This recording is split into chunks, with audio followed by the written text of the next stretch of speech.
stand-up is such good philosophy in it. And like, I'll even, like, I use a clip from one of Dave Chappelle's stand-up specials in my medical ethics class because it's just like a perfectly like deductively valid set of arguments about the ethics of abortion that like poses this like really nice, clean argument. It's like perfectly mappable.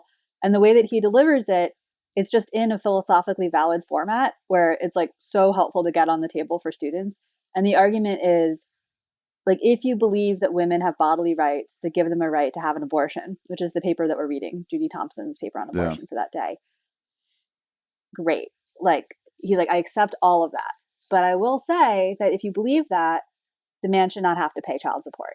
Because if women have bodily rights that entitle them to decide not to become parents, men should also be entitled to decide not to become parents. And it's like, the way that he frames it with like kind of getting everybody on board with him about reproductive choice and then like flipping it to this revisionary conclusion, it's like, that's exactly what philosophy should be doing. It should be showing you that like everything that you thought already entails a bunch of weird stuff that you don't believe in necessarily. And then it's like surprising and new what you can find in your own beliefs.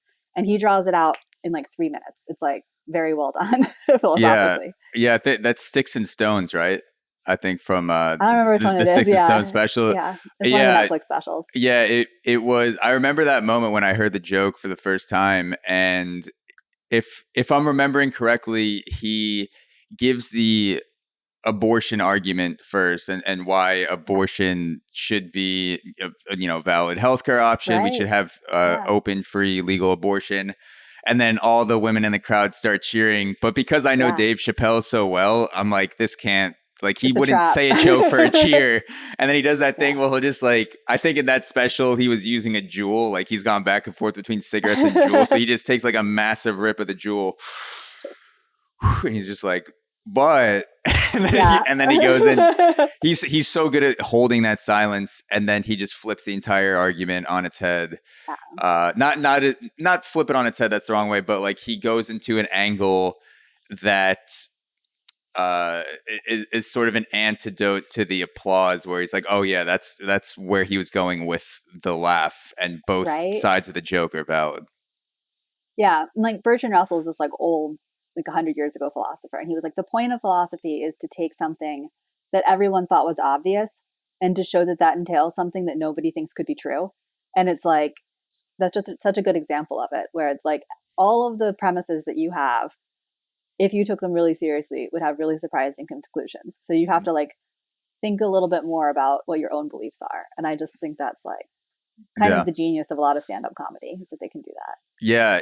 If obviously you'd be interested more deeply in the philosophy of stand-up comedy. And one of the sources that I've come across recently is, I think it was Jimmy Carr. It was definitely Jimmy Carr, but I could send you the podcast. I forget which podcast it's on, but he talks about how at this point in his career, Jimmy Carr is more, he's obviously still obsessed with the funny, but he's also becoming obsessed with the philosophy behind comedy and giving people comedy as a language, because stand-up is one of those things where there's not really a universal tool to teach people, how to speak French, like babble, like how to tell a joke, like what's the language behind all this sort of different misdirections and emphasizing certain things, and just like all the different things that go into crafting a joke. And Jimmy Carr seems very in tune with the philosophy behind comedy and comedy as a language itself, which I like, because he's made me start to think, when I see a news story, or when I, see something that people are having that initial gut reaction, comedy challenges you to go deeper and be like, okay, that's like the gut reaction is never going to be the funniest, because everyone's already thinking that. What's like the next layer of, if you say this, like this is going to, hit emotionally. A while ago, I read this like kind of Evo Psyche book that Robin Hanson wrote called The Elephant in the Brain. And he has this thing of like, why do people laugh? Like what's the evolutionary explanation for laughter? Like, why do people love laughing so much? And his thought is that like the whole book is like, so much of everything is like signaling and like in-group solidarity and stuff. But when people are laughing, it's because it's a way of signaling that they sense danger, but they're actually safe. And so it makes sense of a lot of laughing. Like if something tickles, it's like a part of you that it would be dangerous, but like you're like signaling that it's like okay. And then if you see someone else fall down unexpectedly, but you're safe, like you laugh, or people laughing at funerals, like you have like danger in your mind, but then like you're signaling to your group that you're actually safe and that they don't need to like worry for you. Yeah.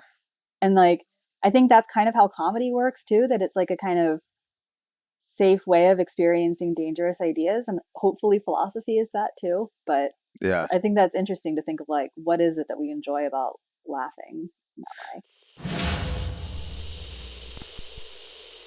way?